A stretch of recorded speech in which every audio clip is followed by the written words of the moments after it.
I know we don't have much time. This is just intended to be a heads up, and to, so you didn't get surprised by an assembly memo. You wonder where the heck, which field it was coming out of. Wise. That was good counsel from my good friend, Mr. Haddon.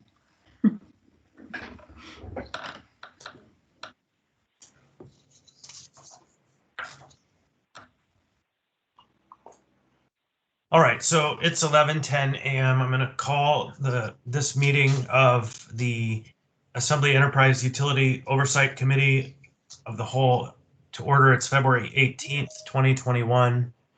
Madam Clerk, would you please take the roll? Yes, Mr. Chair. Ms. Allard. Here. Mr. Constant. Here. Mr. Dunbar. Here. Ms. Kennedy. Here. Ms. LaFrance. Here. Mr. Peterson. Present. Mr. Perez-Verdia. Mr. Rivera. Present. Mr. Weddleton. And Ms. Zalatel. Here. You have a quorum. All right, thank you, everybody. I think that I'm going to ask if there's any objection to changing the order, and let's just briefly take up the port issue and then leave the rest of the meeting for the central transfer station. Is there any objection to that from the members? All right, hearing none. Sharon, I'm going to go ahead and let you make your report so that we don't have to keep the whole port staff here for a meeting that's not germane to their work. Okay, thanks very much for the opportunity. This is intended to be just a heads up that will be coming to you for a request for increase in the change order authority for the PCT 2021 work. I'm going to share my screen and describe the problem and what brought us to you today. So 1 second. Should have screen in a moment. Don't worry, there's only 4 short slides. Okay, Chris, can you see that now? Yes. Okay, so the first is a slide from a Corps of Engineers survey. It's a typical slide, basically showing what what depths we have going on out in the water. And the blue means it's a good depth, and the red means we've got silt or a problem there, and everything in between is somewhere in between. So the PCT project, as most of you are aware, is located offshore right here. And what I want you to pay attention to is some of this greenish, bluish, reddish stuff going on right here. Okay, then the next exhibit. This is the existing now PCT access trestle and loading platform. You've seen some photos of that, I hope, along the way. And these contours that you see on here are the contours that were created by the Transitional Dredging Program in 2019. And that program was to prepare the subsea surface so that we would be in an appropriate location for the Corps to pick up dredging once the project was completed. Right now, you can see the existing harbor dredge limit is right here. Area A, or outboard of this line is area A, inboard is area D, and that'll be a little more significant in a minute. And prior to approval of this PCT location, the Corps did extensive modeling. It took them about a year down at their specialized location in Alabama for doing this kind of thing. That indicated that once this transitional dredging was complete, we should not, there would be a year or two of construction, and then they would take over keeping things clear in front of it. But no one expected a lot of sedimentation in the meantime, just a year or two worth of, call it, lightly settled material, and that they would, take it over after that. Well, what we found, I want you to pay attention to the location of the south floating dock, the new location of the south floating dock, which will be put in later in the season, and the location of these mooring and breasting dolphins here on the south side of the platform. That's what will be installed this year. So these mooring and breasting dolphins, all the bells and whistles for the to make fuel transfer and cement transfer possible, and then relocating south floating dock. And here's where things get interesting. We were watching the surveys through the fall, into the fall, and noticed we were beginning to see some shoaling.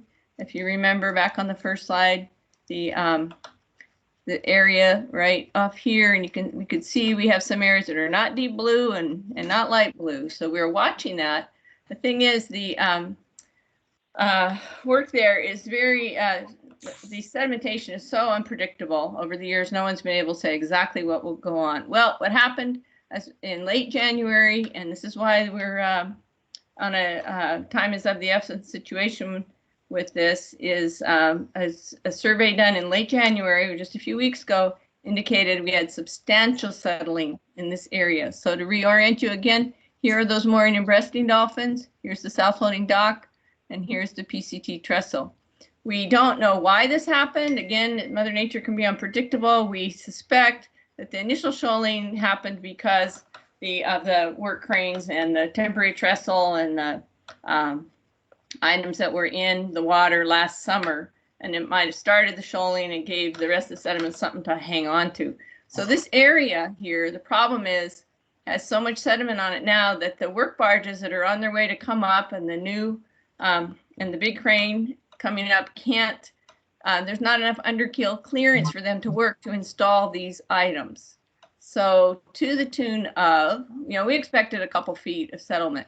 I want you to notice that the lines on these cross sections are 10 feet apart. So remember when I talked about area D, outboard of this, the Corps is still in their area they're able to work in now by permissions of their, requirements of their congressional laws and all that. And the Corps is going to take this pink area out for us. They're going to assign their dredging contractor to work on that and get that clear. But this area to the inboard of the line, we are responsible for. The Corps is not allowed to cross into that until the finished product has happened. So this watermelon area and this turquoise area is work that we'll have to take out. And again, I want to emphasize it's as much as 20 to 30 feet deep in places. Totally unexpected, totally unanticipated site condition. And it must be dredged first thing this season because to allow space for the, or allow underkeel clearance for the work barges.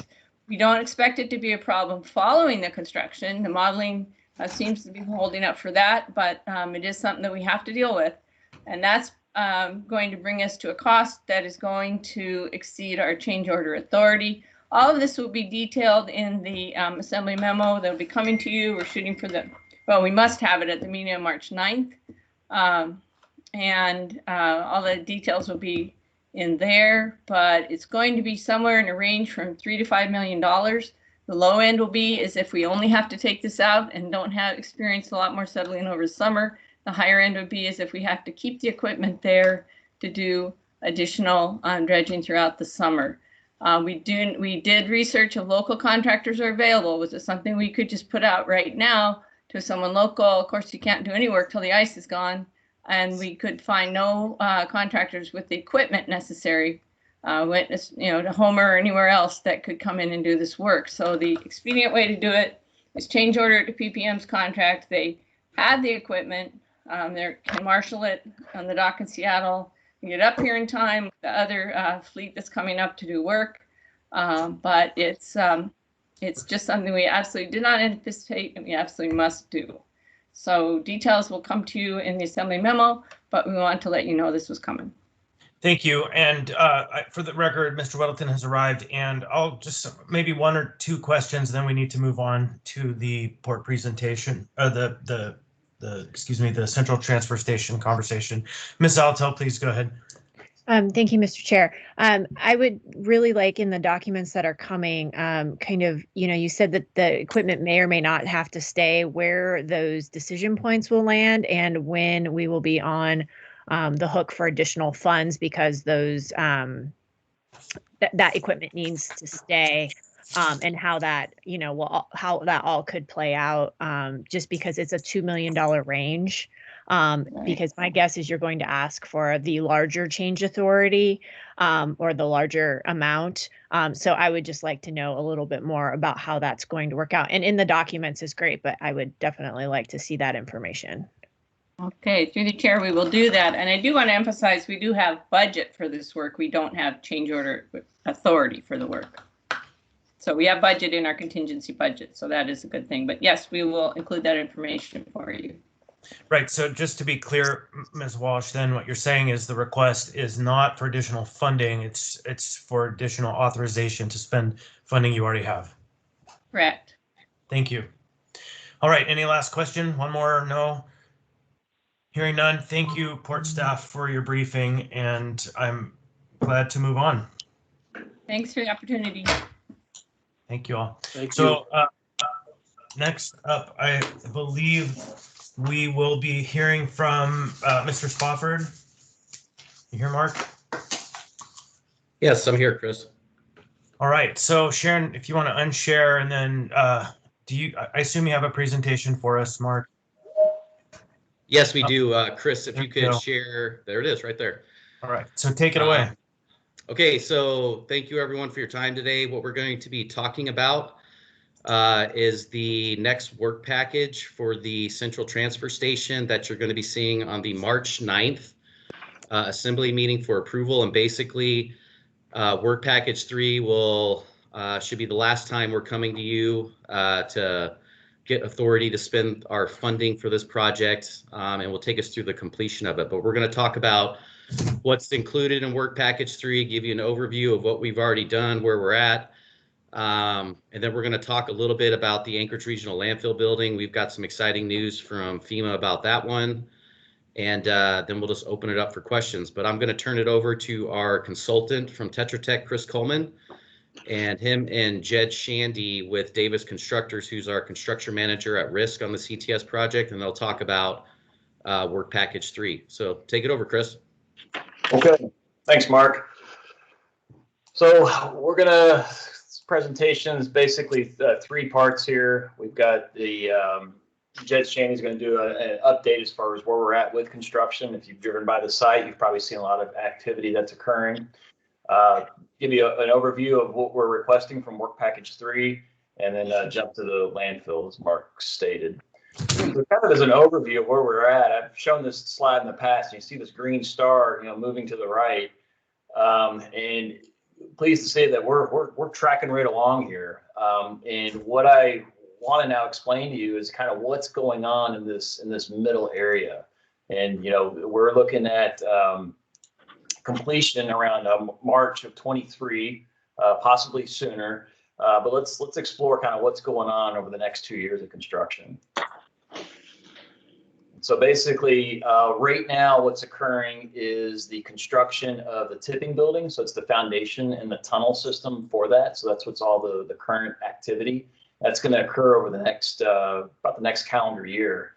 Then we're going to move to the administration building, which is it's attached to the tipping building, but it's the east side. So this is the front view of that.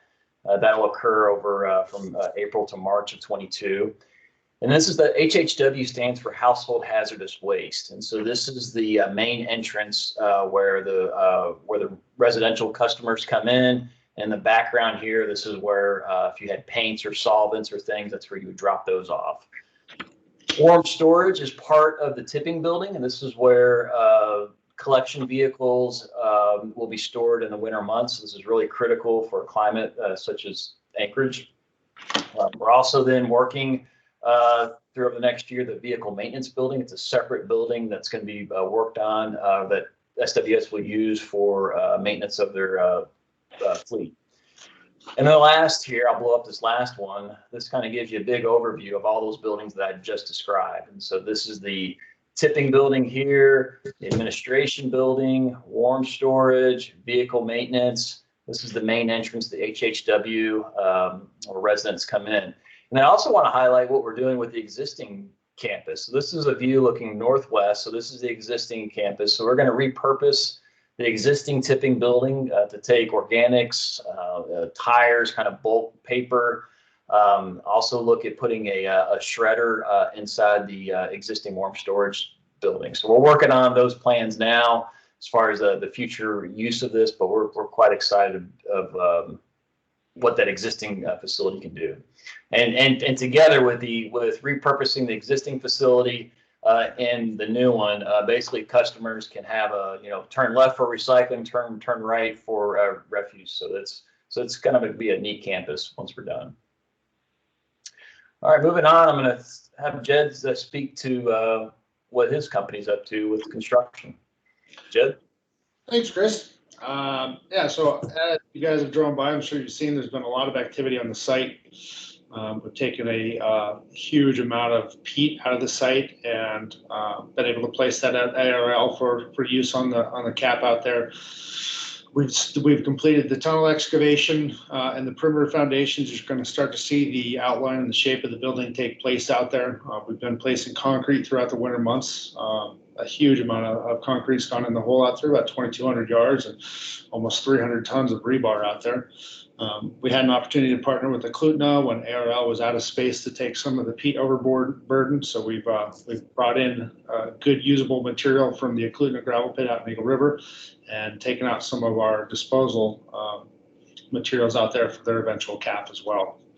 I just kind of want to highlight the currently employing about 50 Alaskans on the job site on a daily basis, and with the additional work package 3, you're going to see a swelling up to an additional 265 full-time equivalent jobs here in the Alaska marketplace. And all told, the project, I think we're looking at 325 full-time equivalents. So it's been a significant impact here in the Alaska market of good jobs right here in our Anchorage community. So here we've got a site overlay. You can see this was taken in January, where we had a concrete operation going. That's that bubble. It's a little bit hard to see, but directly in the center of the screen there, you can see the place. Thank you, Chris. You can see the portion of the tunnel slab that's placed there to the right of that. And then we've got some ground thawing that's going on even further, and that's that red or that orange and gray. A good overview of the site. You can kind of see the outline of the whole tipping building and how it fits on the campus. And then where you see all those vehicles parked up to the against the mountainside there, that's where your admin facility is going to be. Yeah. I just want to highlight too, if you go to the Solid Waste Services webpage, if you scroll down a little bit, right in this section here, there's a link to there's a website of the new Central Transfer Station project. Excuse me. And with this, Jed's company has done a lot of aerial photography, and the site has flown quite often, and we're updating this particular site monthly. So you can log in, check it out, and you can kind of see it evolve, and from that we're stitching together a time-lapse video. So it's kind of neat to see it month to month. Just wanted to kind of recap where we've been. We came to you back June of 2020 with work package 1, and that's exactly what Jed just described, what they're building now. And that's the early site package, clearing and grubbing. That package was a little over $5.6 million. They're also too, more specifically working on the concrete section. That was work package 2, and so that was approved in August of 20. That was almost $23 million, and so this is kind of what they're working on now, of that foundation system and the tunnel. What's left? It's work package 3. It's the final one, and it's the balance of the site. It's the rest of the foundations. It's the rest of the above grade structure that you see. And this is this is the big moment here. The design is complete. So the request for work package 3 is $62 million. That's going to be part of Davis's GMP. It is an increase in spending authority by about $5 million. However, it's still within the cost range that we outlined from the master plan with the median estimate. We gave a low, medium, and high, and it's still within that range. And some of the drivers for that increased cost, we are looking at more sustainable type items for the project. One is the CHP system, or combined heat and power. Certainly more expensive, but the payback on it is fantastic. And basically what that does, for those that aren't familiar with what the combined heat power system is, or using utility gas, and it allowed us to eliminate a diesel generator. And what that does is it's a more efficient way of generating electricity for the building. So during a power outage, but also we can recover the heat that these things put off, and that's helping to supplement domestic hot water and the heating for the floors. So there's a payback on that, and we're estimating about 6 years the system will be paid back. And so it's a little more upfront money now, but it's certainly going to be a better system for it. And that's been kind of the theme for this entire project, is how can we introduce sustainability into the design. We also have solar panels on the south wall of the building that will help offload some of the utility costs there. And then one other thing is the not related to sustainability, but it's driving some of the cost is the 1% for art requirements. So that's $1 million that's being put into the project for the art. So that's CTS, and I'm going to jump to ARL, and then I guess open it up for questions. You know, before you move on, just because you showed that picture of the capstone system, I would just make a brief declaration that my sister, Rebecca Porter, and her husband, Greg, are the entity that installs and provides these systems. And so I don't have a personal conflict. I see no benefit from anything that they do, but I just wanted to make sure I entered that into the record since that image was put forward. So thank you. Understood. Thanks, Chris. Yeah. And now, you know, we do have a couple questions. I see Ms. Elton has one. Do you want to go now, Meg, or wait? It is on the central transfer station, so if that's okay. Yep. So I just wanted to know some feedback, and this might be more for the SWS folks. What's the community council feedback? I know you all have been going and talking through this project, but how has it been received? And are there any concerns in particular that have popped up about these ongoing changes? This is Spafford through the chair. I haven't personally heard of any concerns from staff, but I'm wondering if Chris, because he deals with Dow, and Dow Engineers has been doing a lot of the attending of those meetings for us. But I'm pretty sure I would have heard of something from Dow if there were any major concerns that were voiced from any of the community councils. But can you add to that, Chris? Absolutely. I mean, if anything, it's been a lot of support. We've had no negative comments. There's been a few immediate neighbors. There we had an issue with some property that was on SWS property and minor things like that. But big picture support has been fantastic. So I can't think of any consent or dissent of even concerns. One of the things that we tried to get in front of too is noise, smells, things that you would think that the public would be concerned about, and that went into the design. And a lot of those concerns that we thought the public would have was put right into the design. And so we were very clear about communicating how we were thwarting some of those potential issues, and it's never come to fruition for us. Great, thank you. Appreciate the update. Sure.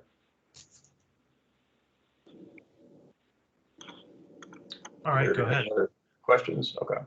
All right. Well, we'll jump to ARL here. And so, as many of you know, the 2018 earthquake had a devastating effect on the maintenance building there. It was actually admin space with warm storage and a maintenance facility. And so the building has been rendered unusable. And so we have been hired to redesign the building. And so the design is complete. And in fact, we're at purchasing now.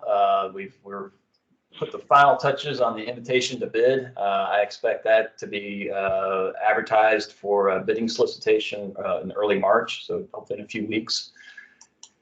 And we have been working with FEMA. It's been the big challenge with this project. There has been a lot of interaction with FEMA over 2 years. There's been peer reviews and state reviews that had to go to a congressional review. A lot of back and forth, hair pulling, even at times of, gosh, is it even worth it? I'm happy to say, though, as of last month, FEMA has obligated the project, and they are going to, FEMA is going to take it. I'm excited.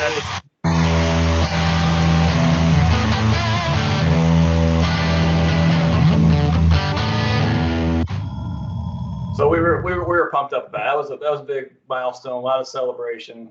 So Okay. Any questions? All right, so all that guitar was part of the presentation.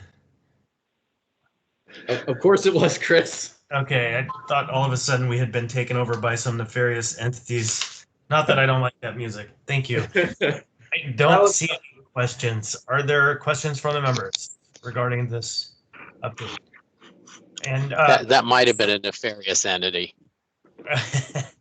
yeah, Come that on, might have John. been. It depends on how you look at our friends at Solid Waste Services. So, Mark, what we didn't hear was, is there a specific legislative item coming before us? Or maybe I missed it because I was distracted by music. No, it was at the beginning, Chris. I said that, we'll be requesting the Assembly Authority to move forward with Work Package 3. So it's going to be for that, $62 million to pay for Work Package 3 that we'll be asking for. And that will be coming forward when? I'm hoping March 9th. All right. So everybody who's on the membership, items been before us, you have an opportunity to question. Of course, we can have a work session later if we need more detail. But practically speaking, this item is now before us, even though we don't have a number or a date. So anything else? No, thanks everybody for your time. And as always, please feel free to ask any questions anytime. We're always happy to address any questions or concerns that, the Assembly has or their constituents. So thanks for your time. Thank you, Mark. Then, hearing no Mr. questions. Chair, I have one. Okay, Chair, Ms. I Kennedy. do have- Yep, please. Thank you. Actually, I guess it just occurred to me, just the reference to FEMA. Can you explain a little bit more about the part that FEMA actually plays in that, funding wise, or anyway, just really, how does FEMA work with this? Thanks. They'll pay for the engineering fees, and they'll pay for the building. In short. Yeah, and through the chair, Crystal, basically because of the size of the project, FEMA will reimburse us for what the actual costs are for the facility itself. And so, for instance, we have an estimate right now.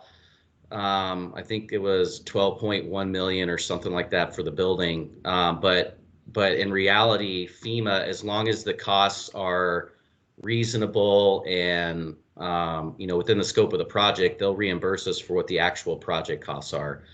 And so that's why we kind of highlighted, we worked with them very painfully for 2 years to get us to this point. But all that hard work is, going to pay off in dividends of, that we don't have to have our ratepayers paying for that building to have it replaced. So it was pulling teeth during the process, but we're happy we're at the end of it now with FEMA. So.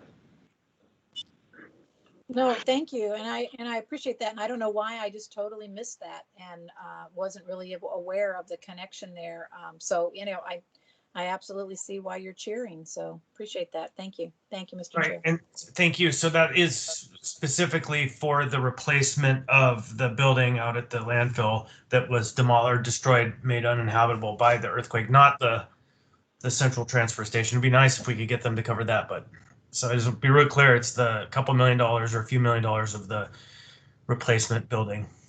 And I'm glad you guys did all that hard work to get them to do their part.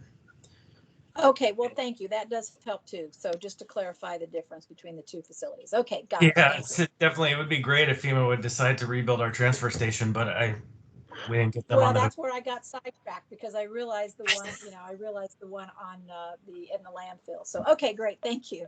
Yeah, I kind of gathered that there for a minute. I'm like, oh, wait a minute. No, FEMA didn't write us a $70 million check or a $300 million check. Maybe next time. Okay, are there any last questions on this before we release the folks Central Transfer Station Solid Waste Services? Okay, hearing none, we'll move on to our agenda. Is Mr. Corsentino here or Mr. Schimsheimer, a brief update on the stormwater utility? Yeah, I'll turn it over to Schimsheimer. Thank you, Mark. Well, good afternoon, everyone, or good morning still. Brief update. The contract with Stantec has been executed last week. We're putting together the NTP to move forward. The work hasn't started yet, but it will be starting here shortly. We are under contract. With regards to the Stormwater Utility Commission, they reported a month ago that they were preparing a letter to the Assembly. I believe that letter has now been sent to the Assembly Attorney, and I don't know if Dean Gates is on and he has that letter and update, but I believe that letter is now in the Assembly's court, so to speak. I don't know if Mr. Gates is here. Let's see. He does appear to be here. Dean? I'm here. All right. Do you have that letter? I'm not quite sure, but if I have it, I have not read it yet. All right. Apologies, I'm a little behind. No problem. I don't know why it would need to be previewed by Assembly Council. If there's some specific reason, great. If not, might as well share it. I understand that the concern, and I don't even know if it's a concern, was a formatting issue. I don't, in fact, have the letter because that's going through from that commission to the Assembly. But you should have that letter here shortly if you don't already, of course, have it. All right, thank you. And if for folks, if they don't recall, the purpose of the letter is to take the advice of the committee on improvements of structure and operation of the committee itself so that they can get deeper into their work. Having not read the letter, it probably has some other things in there, but that was the thrust of the previous request, was tell us how we can help you be better. That's all I've got for the update unless there's any questions. All right, thank you. So we'll move on to the next item, which is updates on legislative priorities. Does anybody have anything to add under that?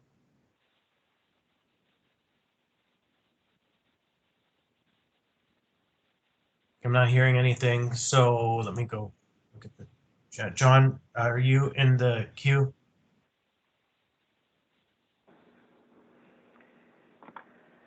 Mr. Weddleton, you're on mute. Yeah, sorry, I'm fumbling around here. Yeah, you answered my question. I just wondered what the letter was about. So you got that. Thank you. Okay, good. And then legislative priorities. You know, the only issue related to this committee that I've been hearing about at a legislative level is the conversation around ports and state funding and general obligation bonds and capital budgets. But I don't have anything specific at this point to report other than we weren't included in a draft. The Port of Alaska was not included in a draft that I saw of a general obligation bond project proposal. But we do have people working to make sure that if such a bond comes forward over the next year, that it would be included in that. So any last inputs on potential legislative priorities?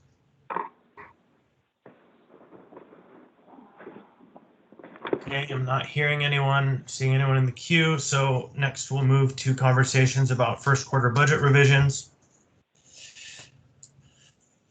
Any related requests that anyone wants to put forward?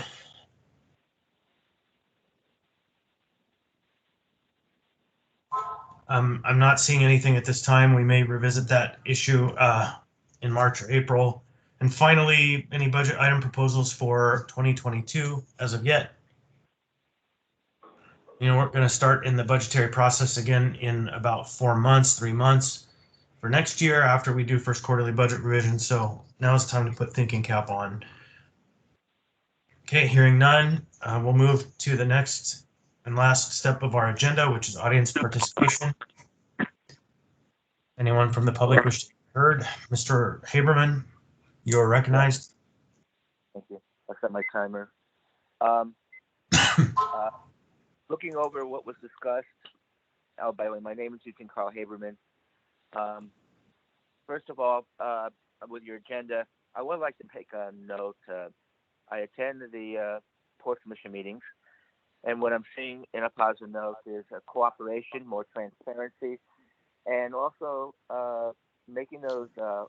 They moved recently from an audio to now a video for those meetings, so you could see the video presentation remotely and also go online to see it later.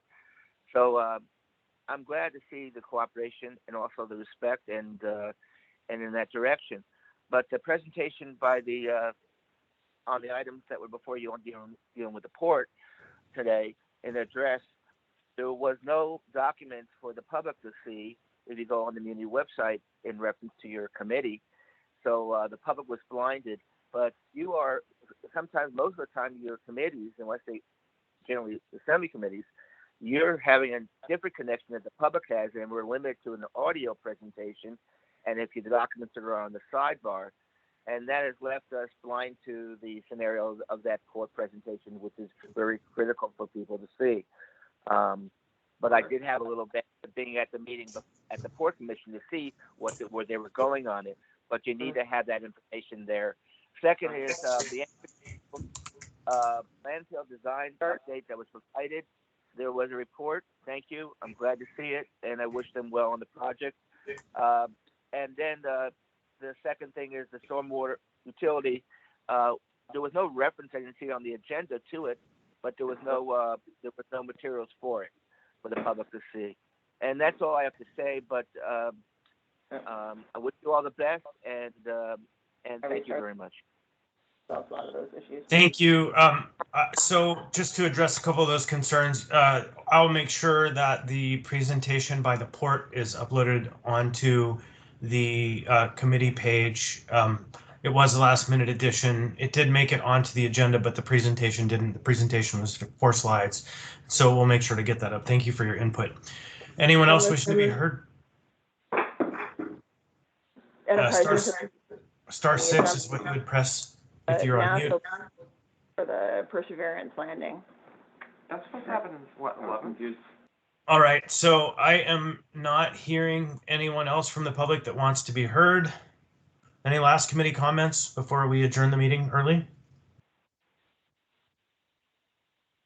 Hearing none, I want to thank everyone for your participation. I would take a motion to adjourn.